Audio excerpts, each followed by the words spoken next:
좋은 사람은 안 뽑아도 회사가 안 망해요. 근데 안 좋은 사람 뽑으면 회사가 망합니다. 우리 문화에 맞는 사람을 뽑는 게 중요합니다라고 했는데 프로세스로 녹여내야죠. 결국 채용은 앞에 평가가 있어야 돼요. 정확한 평가 기준이 있고 인증이 있다면 교육도 되게 쉬워요. 예를 들면 부트캠프가 있어요. 개발자 교육 프로그램이 10개월짜리 네. 무료입니다. 그리고 심지어 매달 생활비를 50만 원을 주기도 해요. 이렇게 가르치는 이유 중에 하나가 일반 회사들하고 자기만의 인재는 좀 다른 거예요. 이런 채용이나 교육 쪽에 관련돼서는 미국에서는 글로벌 사업들이 되게 좋은 게 많아요.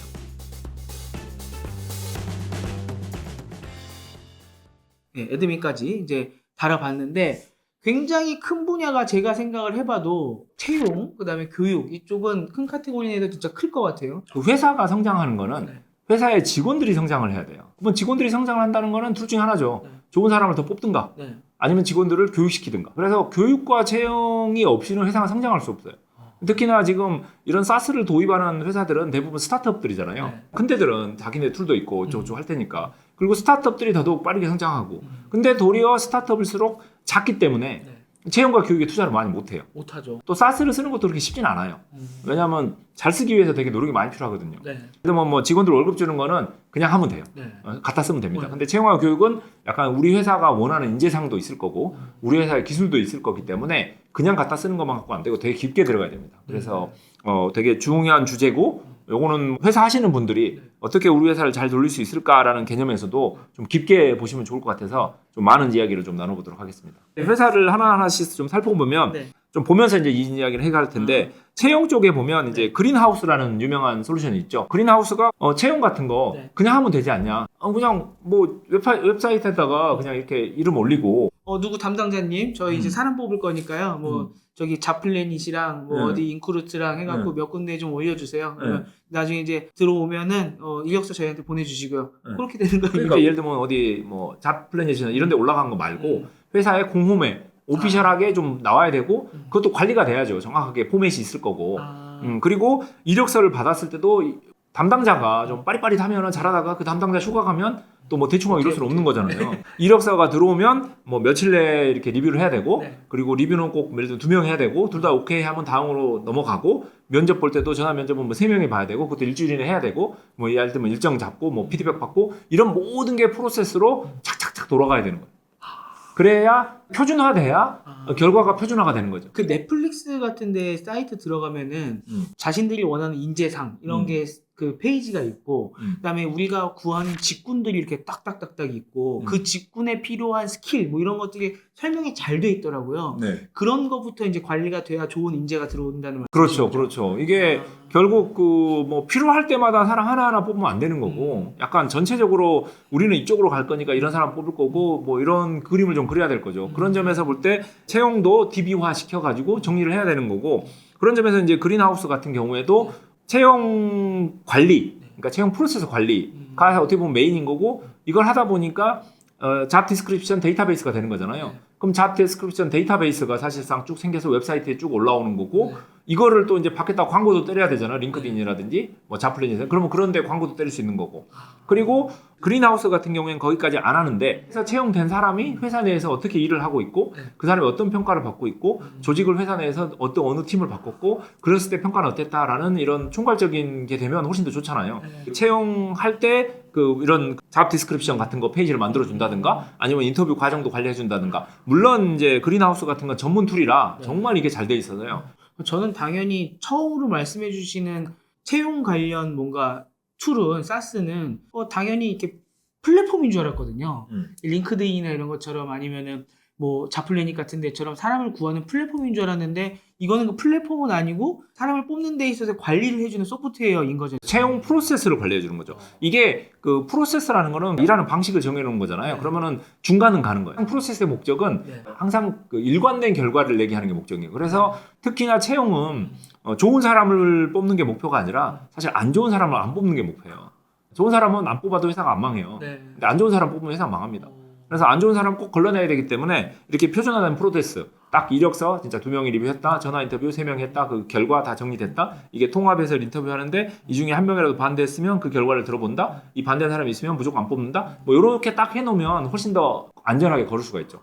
조직 문화 관련해서 인터뷰를 하다 보면은 조직 문화 이렇게 뭐 해야 돼요, 무슨 뭐 평가 프로그램은 이렇게 돌려야 돼요. 근데 제일 중요한 거는 우리 문화에 맞는 사람을 뽑는 거예요라고 항상 결론을 내주시거든요. 네. 그때 중요한 거거든요. 그렇죠. 근데 그 우리 문화에 맞는 사람을 뽑는 게 중요합니다라고 했는데 그거를 어떻게 할 것인가를 이제 프로세스로 녹여내야죠. 그래서 예를 들면은 뭐 제가 블리자드에 있었을 때 개발자를 뽑는데 그 개발자가 우리 게임을 한 번도 안 해봤어요. 안 뽑아요. 우리 문화는 그렇죠. 우리 게임을 좋아하는 사람을 뽑고 싶은 거예요. 한 번도 안 해본 사람이면 이제 일단 아웃인 거죠. 이제 다른 스타트업에서 제가 일할 때 같은 경우에는 면접관 중에 한 명이라도 반대하면 무조건 안 뽑는 거예요. 이거는 우리는 필수적으로 엄청나게 빨리 움직이는 조직이기 때문에 무조건 정말 그 불타는 열정을 가진 사람을 뽑아야 되는데 누구라도 한 명이 아닌 것 같으면 묻지마 아웃인 거예요. 이거는. 예, 그래서 뭐 게임을 안 해서 아웃인 경우도 있고 한 명이 노라고 해서 아웃인 경우도 있는데 이렇게 다 그 문화가 다른 거죠. 근데 그 문화에 맞는 사람들을 뽑기 때문에 성공을 하는 거고요. 그게 이제 프로세스에 녹아 있어야 된다. 그러려면 그걸 관리하는 사스를 쓰면 좋다. 그렇죠. 아무래도 그거를 그냥 하는 것보다는 네. 이런 툴들을 쓰는 게 안전하죠. 네. 거기에서 조금 더 들어가면은 채용에는 프로그래밍 테스트가 있습니다. 이제 개발자를 뽑을 때는 코딩 테스트가 있는 거죠. 그래서 코딩 테스트로 미국의 해커랭크 뭐 이런 유명한 사이트가 있어서 사람들이 거기 가서 이제 코딩 테스트를 할 수 있는 거고 뭐 유료 회원으로 하면은 지금 문제도 훨씬 더 많이 고를 수도 있고 네. 그리고 결과도 좀 더 정리해서 잘 주고 그리고 사람들이 뭐 치팅했나도 좀 살펴봐 주고 근데 이제 무료 버전을 쓰면 이제 그런 게 잘 안 되고 회사는 돈을 내고 거기에 이제 엔터프라이즈 솔루션을 사다가 그걸로 시험을 보는 거예요. 이런 식으로 레벨이 나눠져서 나름 수익화를 잘합니다. 제가 넥슨에 있었을 때는 이제 해커랭크 같은 걸 써서 개발자를 뽑는데 쉬운 문제, 중간 문제, 어려운 문제 3개를 주고 이게 점수가 이제 3개 다 풀면은 정말 최고고 2개만 풀어도 괜찮고 하나만 풀어도 뭐 합격. 뭐 이런 식으로 해서 이제 시험을 보는 거죠. 좀 상상이 좀 안 되는데 그게 상시로 돌아가는 겁니까? 아니면은 우리 오늘 이번에 사람 뽑아요라고 하면 다 모여서 시험을 그렇게 보는 거예요? 아 이거를 온라인으로 전부 하는 거라 지원자가 지원을 하면 이력서를 일단 보고 네. 그 다음에 이 코딩 테스트 링크를 보내주는 거예요. 그리고 이제 24시간 내에 푸세요. 그러면 그 24시간 내내 그 해커랭크에 이제 엔터프라이즈 페이지에 가서 이제 이 친구가 그거를 열심히 풀면 해커랭크가 이제 그걸 다 분석해가지고 저희한테 이제 점수를 알려주는 거죠. 결국 채용은 앞에 평가가 있어야 돼요. 그렇죠. 그렇죠. 그리고 이제 어떻게 보면 평가가 인증까지 있으면 더 좋을 것 같아요. 예를 들면 토익 같은 경우에는 봐서 점수가 나왔으면 그 두고두고 써먹을 수 있는 거잖아요. 그게 인증이네요. 그렇죠, 네, 그렇죠. 네. 그래서 예를 들면 이것도 해커랭크 가서 시험을 봤는데 거기서 본 결과가 인증까지 된다 그러면 우리가 안 봐도 되는 거잖아요. 그렇죠, 그렇죠. 근데 이제 이게 이제 토익 같은 경우에는 이제 글로벌하게 이제 공신력이 있기 때문에 인증이 되는데 아닌 경우에는 얼마나 인증력이 있냐 이거는 좀 문제죠. 이런 평가와 인증이 잘 돼 있다 그러면 채용하는 데 굉장히 도움이 되죠. 예를 들어 뭐 기자 같은 경우도 몇몇 회사 같은 경우는 자기네 그 경제 테스트 이런 거를 미리 인증화 시켜서 돌리는 데도 있거든요. 네. 그런 데는 그 몇 급인지 그 점수를 이력서랑 같이 내야 일단 1차가 통과가 되거든요. 그런 것처럼 일단 그게 걸릴 수 있군요. 일단 그걸로. 그래서 약간 채용을 정말 어렵고 이걸 잘하기 힘든데 앞쪽에 평가와 인증이 잘 돼 있으면 도움될 수 있다인 거고 그쵸. 여기서 저희가 넘어갈 교육이 연결이 되는데 결국 이런 정확한 평가 기준이 있고 인증이 있다면 예를 들면 토익처럼 그러면 그 앞에 교육도 되게 쉬워요. 근데 여기서 한 발 뒤에서 생각해 보면 야구단을 생각해 봅시다. 그럼 대한민국의 모든 야구단은 사실 비슷하게 야구를 하는 거잖아요. 같은 룰에 있어서 같이 그리고 이 구단에서 저 구단 간다고 갑자기 다 바뀐 건 아니잖아요. 1루수가 1루수로 가죠 보통은. 근데 이제 개발 같은 경우에는 예를 들면 한국의 뭐 쿠팡에서 일하는 방식과 뭐 네이버가 일하는 방식이 너무 달라요. 그러면 옮겨갔을 때 되게 힘들 것이고 그러면 사람을 뽑을 때도 뭐 전혀 다른 사람일 거고 그러면 공부하는 입장에서도 내가 네이버 가려고 했을 때 공부할 거랑 다르죠. 쿠팡 갈 때랑 다른 거예요. 그러다 보니까 이제 뭐 예를 들면 그 배달의 민족 같은 경우에는 그 회사 이름이 이제 우한 형제들인데 그래서 우한 테크 코스라고 부트캠프가 있어요. 그러니까 개발자 교육 프로그램이 10개월짜리 무료입니다. 그 자기네 들어오고 싶은 사람들이 이제 그걸 듣나 보네. 그렇죠. 그리고 심지어 매달 생활비를 50만 원을 주기도 해요. 엄청나죠. 근데 경쟁률이 뛰어납니다. 엄청나. 그러겠죠. 그렇죠, 다 거기 들어오고 싶어 하시니까. 그래서 이제 우한 테크 코스를 가서 10개월 동안 하루 종일 코딩 공부를 하고 나면 배달의 민족을 입사할 수 있는 거예요. 무조건. 근데 뭐 다 가는 건 아니고요. 당연히 여기가 평가가 있겠죠. 보통 100% 가요. 처음부터 시험을 봐서 뽑기 때문에 아예 이 부트캠프 들어가는 것부터 시험 봐서 뽑기 때문에 들어온 사람들이 낙오할 가능성은 거의 없고요. 이 사람들이 이제 공부 다 하고 이제 딴 데 가요. 네이버 가고 카카오 가서 문제지. 그래도 돼요? 예. 그러니까 굉장히 훌륭한 프로그램이죠. 그래서 대한민국 IT 업계에 되게 도움이 되는 이런 식으로 공부하고 이제 가는 거죠. 근데 이렇게 가르치는 이유 중에 하나가 어떻게 보면은 그냥 일반 회사들하고 배달의 민족이 쓰는 게 좀 다르다 보니까 그러면 자기만들만의 인재는 좀 다른 거예요. 근데 이게 생각해 보면 대한민국의 많은 IT 회사들이 좀 최대한 비슷하게 일을 하면 아까 야구단처럼 네. 개발자들이 어디를 가나 비슷하게 일을 할 수 있을 것이고 되게 일하는 방식이 표준화되면 네. 업계 전체가 발전하는 거거든요. 이직도 좀 쉬워지고. 뭐 그게 나쁘다고 생각할 수 있는데 네. 좋다고 생각할 수 있는 거예요. 네. 그래 블리자드 같은 경우에도 예를 들면 뭐 스타크래프트 2 팀하고 디아블로 3 팀하고 일하는 방식이 비슷하단 말이에요. 네. 그러면 마지막에 디아블로 3 팀이 일하다가 사람 부족하면 스타크래프트 2 팀에서 왕창 가서 도와줄 수 있잖아요. 이게 이제 프로세스가 통일돼 있으면 다 같이 할 수 있는 거예요. 근데 이제 업계가 통일돼 있으면 모두 다 같이 발전할 수 있는 거예요. 그래서 시니어 소프트웨어 개발자라 그러면 이 회사에서는 이 정도 등급이고 저 회사는 저 등급 이게 다 주구난방이면 정리가 안 되는 거예요. 그래서 업계 표준화가 업계 발전을 위해서 되게 중요한데 뭐 예를 들면 배달의 민족에서 쓰는 기술과 뭐 쿠팡에서 쓰는 기술이 비슷하다. 그러면 교육 자체도 나는 프론트엔드 개발자를 공부하면 어느 회사나 갈 수 있어. 이렇게 교육을 하면 이게 쭉 시리즈로 연결될 거잖아요. 네. 그러면은 이게 되게 많은 변화를 줄 것 같아요. 시장에. 이 교육을 좀 공통적으로 받았기 때문에 회사에 가서 하는 프로세스도 조금씩 뭐 기존의 방식이 있겠지만 이 사람이 높아지면은 자기가 배운 방식을 조금씩 바꿀 거고 전체적으로 좀 어깨가 바뀔 수도 있겠네요. 그렇죠. 그래서 물론 이제 좀 더 새로운 기술을 도입하고 좀 더 새로운 프레임워크를 쓰고 그건 다 알아서 해야 되겠지만 네. 어쨌든 기본적으로 뭐 회사들이 일하는 방식이 그렇게까지 달라야 되나. 특히 이제 스타트업들 같은 경우는 막 만들다 보니까 잘 모를 때가 많아요. 그러면 이제 개발 방식도 좀 약할 때도 있고 그렇죠. 막 이상하게 할 때도 많아요. 그런 회사들일수록 사실상 표준을 따라야 그러니까 작은 데일수록 표준을 따라야 더 쉬운 거잖아요. 그리고 표준이 있으면 그 사람들도 하기 더 편하겠네요. 그러니까요. 그래야 이제 사람들도 이런 조그만 스타트업을 가도 내가 표준대로 일을 하니까 내 실력이 늘 것이고 그래야 나중에 뭐 큰 회사 가기 쉽다. 근데 반대로 이제 조그만 스타트업 갔더니 네. 이상한 것만 배워가지고 큰 회사 못 간다. 내 인생 망한다. 그렇죠. 그리고 요즘 그 젊은 친구들이 첫째 직장을 너무 중요하게 생각하더라고요. 아 그렇죠. 첫 단추 잘못 끼면 망한다. 네, 네. 근데 그건 아니거든요. 작은 데 가서 배울 수 있는 게 있는 거고 네. 또 스타트업에서 잘할 수 있는 게 있는 거고 너무 큰 데 가면은 또 시킨 일만 해야 돼요. 그렇죠. 그러면은 좀 발전이 안 될 수도 있거든요. 근데 이제 작은 데 가면은 내가 이거저거 해보니까 적성을 찾기도 좋고 성장도 많이 하고 대신 이런 데가 이제 프로세스와 툴이 잘 돼 있어야 되는 거죠. 이런 식으로 좀 정리가 되면 될수록 교육이 표준화되고 네. 평가가 표준화되고 채용도 표준화되면 업계가 다 발전할 수 있다라고 저는 믿습니다. 채용 전에 교육부터 연계에 대해서 말씀해 주셨잖아요. 이 교육도 어떻게 보면 그 회사의 또 수익화도 될 수 있는 거 교육 쪽 사스 이야기를 많이 할 때 이제 이야기가 나오겠지만 교육에 투자하는 회사들이 많아요. 근데 교육이 그냥 민간인 교육 가지고는 사실 돈 벌기 되게 힘들고요. 결국 이제 B2B인 거예요. 예를 들면 뭐 음식을 수백 가지를 만들면 이게 생산량이 너무 딸리는 거잖아요. 네. 근데 뭐 개발자들이 다 비슷하게 일을 한다 그러면 한 가지 교육 프로그램을 만들면 모든 회사에 적용할 수 있는 거잖아요. 이 교육 산업의 발전을 위해서도 약간 회사들의 표준 프로세스는 좀 통일되면 좋을 것 같고 네. 그런 의미에서 최근에 되게 좋은 책이 하나 나왔더라고요. 네. 그 배달의 민족의 개발 프로세스를 정리해가지고 요즘 우아한 개발이라는 배달의 민족의 개발 프로세스를 다 정리해놓은 그 책이 있는데 이게 감동적인 게 구글 개발자는 어떻게 일하는가에 대한 책이 있었어요. 네. 그게 이제 한국에 영향도 많이 주고 되게 잘 친 책인데 지금까지는 한국에 이렇게 번역서들이 계속 들어왔다면 드디어 이제 한국의 개발 문화를 다루는 네. 책들이 나온 것 같아서 저는 굉장히 뿌듯하고요. 그러니까 이런 요즘 우아한 개발 같은데 내용에 따라서 개발 프로세스들이 다 정리되고 네. 이거에 따라서 약간 교육과 평가와 채용이 된다면 업계 전체가 다 발전할 수 있는 거고 사스도 지금 열심히 만들고 있지만 이런 그 채용이나 교육 쪽에 관련돼서는 미국에서는 글로벌 사스들이 되게 좋은 게 많아요. 네. 근데 한국은 좀 약해요.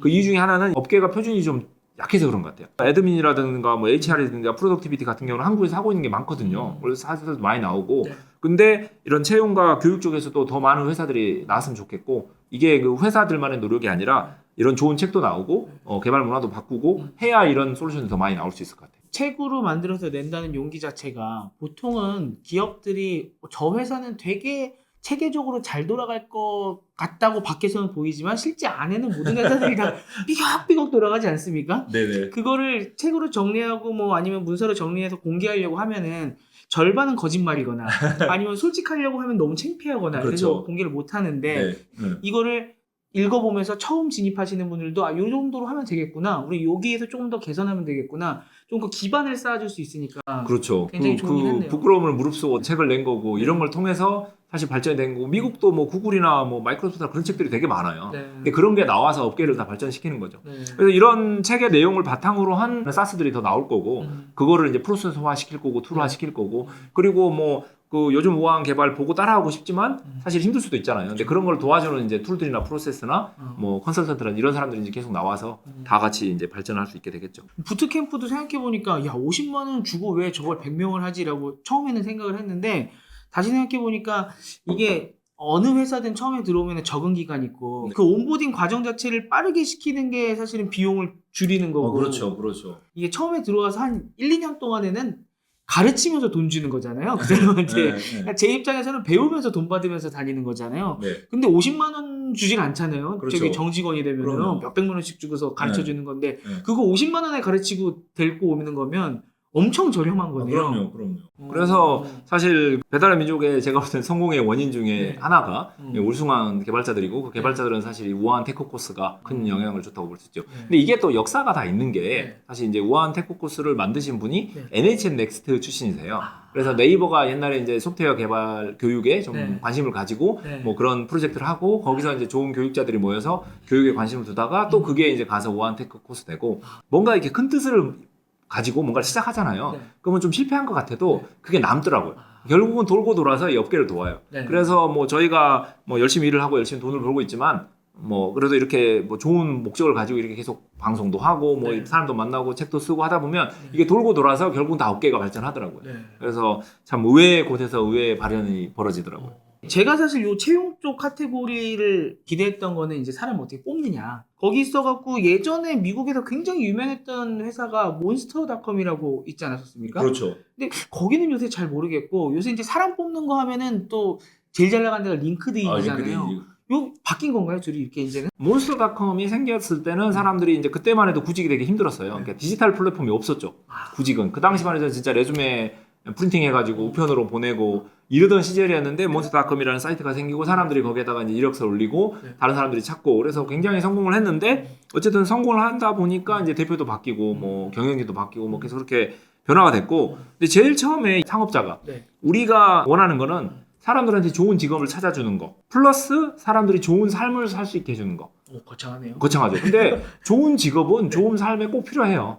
그러니까 여기서 좋은 직업이라는 게 월급 많이 주는 직업이 아니라 자기한테 잘 맞는 좋은 직업을 가지지 않고 사람이 행복할 수가 없어요. 그쵸. 아니, 직장에서 불행한데 어떻게 행복하겠어요? 내 하루에 제일 많이 시간을 쏘는 게 직장이. 그래서 이제 굿 잡을 찾아주고 굿 라이프를 도와준다가 어떻게 보면 회사의 설립의도였어요. 이런 걸 했었는데 나중에 경영진이 바뀐 다음부터는 무조건 매출인 거죠. 그러면서 이제 회사가 꼬라박는 거죠. 생각해보면은 매출을 생각하면 어떻게든 사람들은 이직을 많이 시키고 뭐 이상한 데라도 보내도 되죠. 그쵸.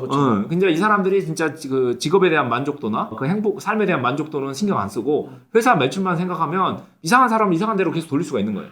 그러면은 당연히 그 채용한 사람 회사도 마음에 안 들고 그 취직한 사람도 마음에 안 드니까 서비스 사용량은 줄어들 거고 그럼 회사는 망하는 거죠. 모든 서비스가 궁극적으로 사용자가 만족을 하고 다음에 또 오고 싶어 해야지 한탕 딱 긁어서 먹겠다. 그러면 안 되는 거죠. 특히 이런 취직 같은 경우에는 이게 한 번에 끝날 것 같아도 돌고 도는 거잖아요. 결국 회사가 또 쓰고 싶고 개인이 또 쓰고 싶은 사이트 해야 되는데 그게 이제 실패한 거죠. 그거에 대해서 이제 반대쪽이 어떻게 보면 링크드인인데 링크드인도 재밌는 게 이분은 처음에 창업은 소셜 네트워크를 만들고 싶었어요. 페이스북처럼. 네. 만들고 싶었는데 이제 안 될 것 같고 페이스북 못 이길 것 같고 약간 버티컬하게 좀 다른 특수 목적의 소셜 네트워크라도 만들어야 되겠다. 라고 해서 시작한 게 그러니까 취업 정보 같은 거 올리는 프로페셔널 네트워크라고 그러죠. 그런 프로페셔널 네트워크를 만드는데 성공을 했고 이렇게 해서 만들어 놓고 보니까 이게 돈이 되는 거예요. 이거를 이제 마이크로소프트가 30조 정도에 샀거든요. 사람들이 다 이게 미쳤다고. 저걸 어떻게 저렇게 비싸게 사냐고. 근데 그 뒤로 계속 매출이 올라서 지금 요즘은 1년에 거의 한 10조 이상을 벌고 있거든요. 완전 해자죠, 해자. 엄청납니다. 그러니까 링크드인도 어떻게 발전했고 어떻게 수익화를 하냐가 되게 복잡해요. 하루 아침에 된 것도 아니고 처음부터 이렇게 하려고 한 것도 아니었어요. 소셜 네트워크 하고 싶어?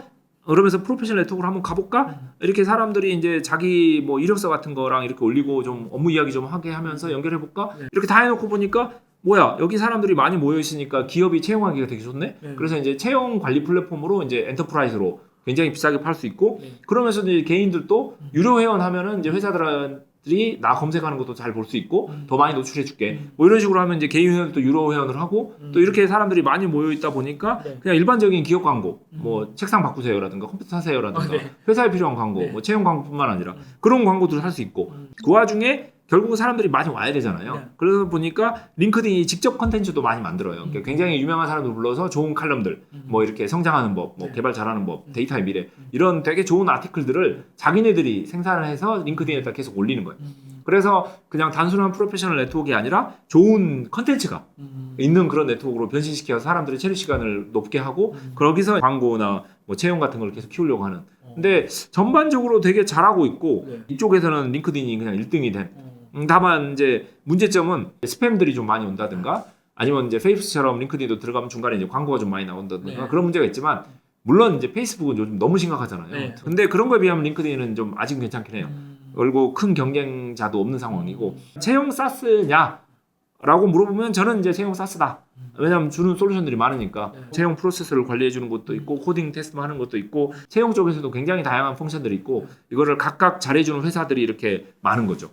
이 링크드인 내에서 활동을 열심히 잘하고 내 경력 관리를 잘 해놓은 사람들을 회사들이 좀 신뢰하는 경향이 있는 것 같더라고요.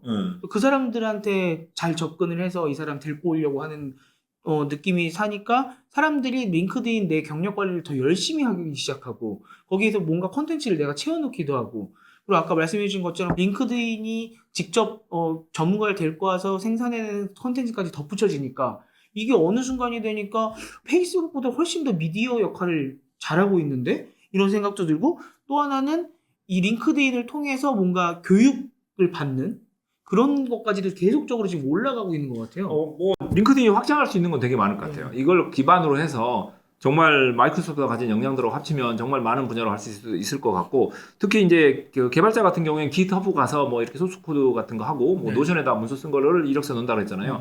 링크드인 같은 경우에도 다른 사람 프로필 보면 그 사람이 최근에 썼던 글들도 막 나오거든요. 네네. 그러면 제가 링크드인을 약간 블로그처럼 지난 1년 동안 굉장히 좋은 생각을 많이 적었다. 네. 그러면 채용 담당자도 와서 그걸 볼 수가 있는 거고 이거를 뭐 시스템적으로 AI 같은 걸 이용한다면 이 친구가 최근 1년 동안 썼던 문서를 정리해가지고 보고서를 만들 수도 있는 거고 네. 그래서 뭔가 진짜 프로페셔널 네트워크. 그래서 그런 말이 있거든요. 그러니까 페이스북에는 네. 내가 요즘 얼마나 슬픈가를 적는다고. 그리고 인스타그램은 내가 얼마나 네, 이렇게 플렉스하는. 잘 놀고 있나, 돈 많나 네. 이거고 저기 링크드인에는 내가 얼마나 열심히 일을 하고 있나. 그러니까 나는 정말 훌륭한 인재야. 네. 나는 돈이 말고 잘 놀아. 인생을 꿀꿀해. 이렇게 해서 페이스북이 갈수록 힘들어진다는 그런 조크도 있는데 어쨌든 링크드인에다가 더더욱 그런 걸 올리기 때문에 물론 이제 과장돼 있긴 해요. 네. 과장돼 있긴 맞는 한데 것 같은데요. 그래서 링크드인을 대체할 다른 플랫폼이 있냐? 없죠. 그러니까 거의 페이스북도 마찬가지잖아요. 저희가 그렇게 요구를 해도 네. 페이스북을 쓰는 것처럼 네. 링크드인도 뭐 약간의 문제는 있지만 아직까지는 월등하고 더 할 것도 많고 예를 들면 링크드인이 마케팅 교육이라든가 뭐 마케팅 평가라든가 아니면 뭐 제품 기획 뭐 교육이라는 제품 기획 평가 같은 거 하면서 채용까지 갈 수도 있는 거죠. 컨텐츠가 있는데 툴이 있고 프로세스가 있고 그래서 의외로 링크드인이 어디로 뛰어나가면 모를 것 같고 그런 점에서 마이크로소프트가 대단한 게 마이크로소프트는 가진 게 너무 많아요. 링크드인도 갖고 있고. 엑스박스에 뭐 그 광고 회사에 링크드인에 거기에 뭐 마이크로소프트 윈도우에 뭐 서피스에 기터브도 가지고 있고. 그래서 약간 뭐 아마존에 투자하는 이유와 애플에 투자하는 이유와 약간 마이크로소프트 투자하는 이유는 다릅니다. 마이크로소프트는 이 중에 하나라도 되겠지라는 마음으로 절대 떨어지는 않을 거야. 왜냐하면 뭐가 안 된다고 이렇게 확 떨어지는 경우도 있지만 뭐가 될 것 같아서 오르는 경우가 더 많거든요. 근데 마이크로소프트는 이게 뭐가 이게 뜨면 같이 가고 이렇게 찡겨가는 게 되게 많아요. 그래서 뭐 게임이 미래라고 뭐 이렇게 되고 그렇죠. 소셜이 미래라고 그래도 올라가고 뭐 사스가 미래라고 올라가고. 특히나 채용 쪽에서는요. 기터브는 아까 개발자들의 뭔가 평가할 수 있고 네. 뭔가 프로필 관리가 된다 그랬잖아요. 이 링크드인은 문과생도 되는 거잖아요. 그렇죠. 그 문과와 이과를 지금 아우르면서 갈 수 있는 거죠. 그래서 뭐 기터브하고 링크드인이 전혀 다르다고 생각할 수 있는데 사실 궁극적인 엔딩은 똑같을 수 있어요. 개발자들의 소셜 네트워크가 기터브고 비개발자들의 소셜 네트워크가 링크드인이라고 보면 되는 거예요. 나중에 통합이 될 수도 있는 거고. 통합 안 됩니다. 둘이 안 친합니다. 이력서는 딱 한 번 쓰는 거고 링크드인은 5년 동안의 활동인 거잖아요. 그래서 쭉 볼 수도 있고 특히 링크드인은 이제 같이 일했던 사람들의 평가 같은 것도 들어가고 저희는 이제 한국 사스가 잘 되길 바라기 때문에 아직은 이제 기회가 있다. 근데 이제 진짜 5년 지나면 링크드인이 대한민국 채용 시장에 굉장히 큰 영향력을 발휘할 수 있다. 그런 점에서 링크드인이 아직 한국에서는 약한데 이 기회를 놓치면 힘들어진다. 그래서 좋은 약간 이런 교육 평가 채용 플랫폼들이 나와서 약간 한국 시장을 좀 지켜줬으면 좋겠다. 페이스북한테는 넘어갔지만 그런 개인적인 소망이 있습니다.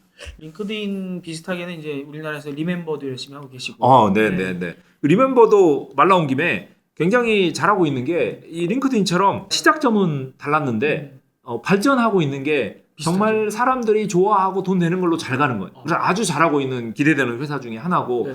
그래서 링크드인도 사실 이제 소셜 네트워크인데 네. 약간 프로페셔널 네트워크야 했다가 갑자기 채용 광고 플랫폼을 하고 있는데 네.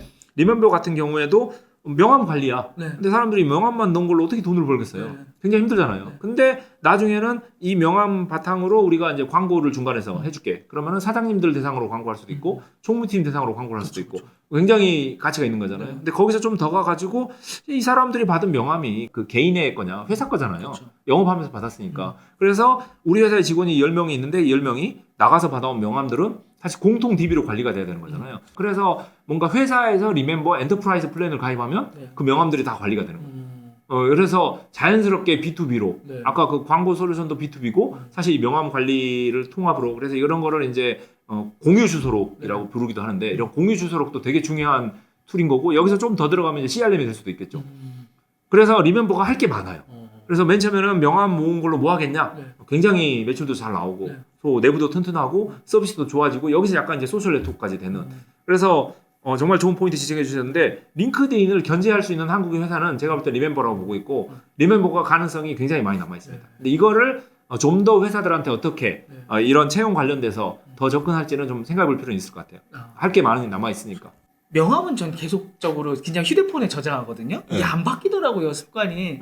최근에 누구 만나서 리멤버로 주신다고 하더라고요, 명함을. 그래서 리멤버 안 쓰는데요. 그랬더니 옆에서 막 수근수근 되더라고요. 어떻게 리멤버를 안 써? 막 링크드인처럼 리멤버도 확실히 쓰시는 분이 점점점 늘어나는 것 같아요. 그렇죠. 그래서 이게 딱 다 포인트가 있는 거예요. 티핑 포인트가. 물이 끓는 것처럼. 네. 그래서 뭐 리멤버도 그 티핑 포인트를 넘은 것 같고 맞아요. 뭐 링크드인은 진작 넘었고 네. 근데 리멤버도 뭐 명함뿐만 아니라 진짜로 약간 이런 그 업무용 소셜 네트워크로 네. 조금 더 발전을 하면은 되게 재밌는 걸 많이 해볼 수 있을 것 같아요. 네. 네. 콘텐츠도 요새 많이 하고 계시니까 네. 네, 우리나라 사스 화이팅입니다. 화이팅입니다. 테크 트렌드를 뺀 내년 트렌드 전망이 무의미해졌습니다. 어떤 트렌드도 IT 트렌드의 중력을 벗어날 수 없습니다. 그래서 티타임즈가 준비한 2024 IT 트렌드 강좌 LLM이 모든 것을 집어삼킨다. 2024년은 챗 GPT를 만든 초거대 언어 모델 LLM이 모든 기기, 모든 서비스에 스며드는 원년이 될 것입니다. LLM이 스마트폰 이후 최대의 하드웨어 전쟁, 인터페이스 전쟁을 촉발할 것입니다. LLM이 모든 것을 집어삼킬 2024년, 우리는 어떻게 비즈니스 기회를 발굴해야 할까요?